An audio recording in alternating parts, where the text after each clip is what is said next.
Welcome to the Real Men Stand Up Podcast. This is your host, Brother Artie, and I'm here with Big Will. What's up? And Brother Mendel is in the building. Yo, what's up? And today we have a special guest, Brother Earl. He's coming in. We're going to be talking about good debt, bad debt today. Hey, this is an important topic, y'all. Brother Earl, how you doing today? How you doing this evening? Doing great, guys. Glad to be here. Earl, what's up, brother? Not much, man. Oh, brother, man. Good to see y'all. Thanks for having me. What we talking about today? Tell me, like you said, we talking good debt, bad debt? Yeah. So I'm going to go a couple things to kind of describe good debt versus bad debt. But before we get into that, we've got to talk about the word debt, right? Mm-hmm. So some people, it's such a scary four-letter word. It causes a lot of stress, knots in the stomach, a lot of sleepless nights. And a lot of times, the reason why is because they use it the wrong way. Mm-hmm. So today we'll talk about some ways to use it the right way.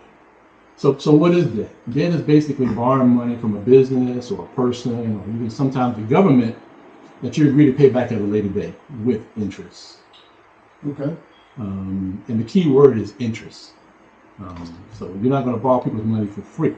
You're going to pay it back. So what we need to realize is that when we borrow money from people, it's costing us something, which is not always bad. So let's talk about what good debt is, right? Good debt is borrowing money to better your position in life that doesn't overextend you financially. Right. So you borrow money to advance yourself, either for now or even in the future. So I like to call good debt the come up debt. Mm-hmm. It's called the come up. Where you come up with the come up debt, bro? Where you get that from, bro? Because your life is going to come up if you borrow it the right way. Let's go. Right? Okay. So some examples of good debt would be buying a home. Okay. Right? So buy a home. First, that's the first step to what? Generational wealth. It's owning real estate, right? So you got that. You can borrow against your home, right? Mm-hmm. So a lot of benefits, tax benefits with owning a home. It's a lot of benefits with buying a home. So that's a come up. Right? Okay. So that's considered a good debt. Opening your own business. Okay. Very, very good debt to get into because you basically are doing something a lot of times that you enjoy doing that you're good at, right? Gives you flexibility.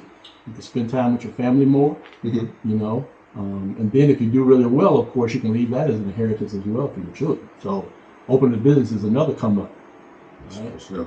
And then also just being more educated, getting a loan so you can increase your education level so you can make more money, get a certificate or a degree in something, and basically, increasing your level of education so you can put your family in a better financial position. Okay.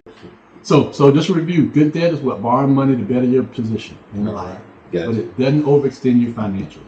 Got it. Now let's talk about bad debt. What is bad debt? Bad debt is borrowing money to purchase something that's depreciating and something that's non-essential. Remember that non-essential piece. Now, all of us have participated in bad debt. It's a part of life. Even me? Even you. Yeah. But the key is being educated and learning how that bad debt didn't hurt you as bad as it could by doing research. So the biggest example of bad debt would be a credit card. Uh-oh. It's one of the most expensive ways to borrow money.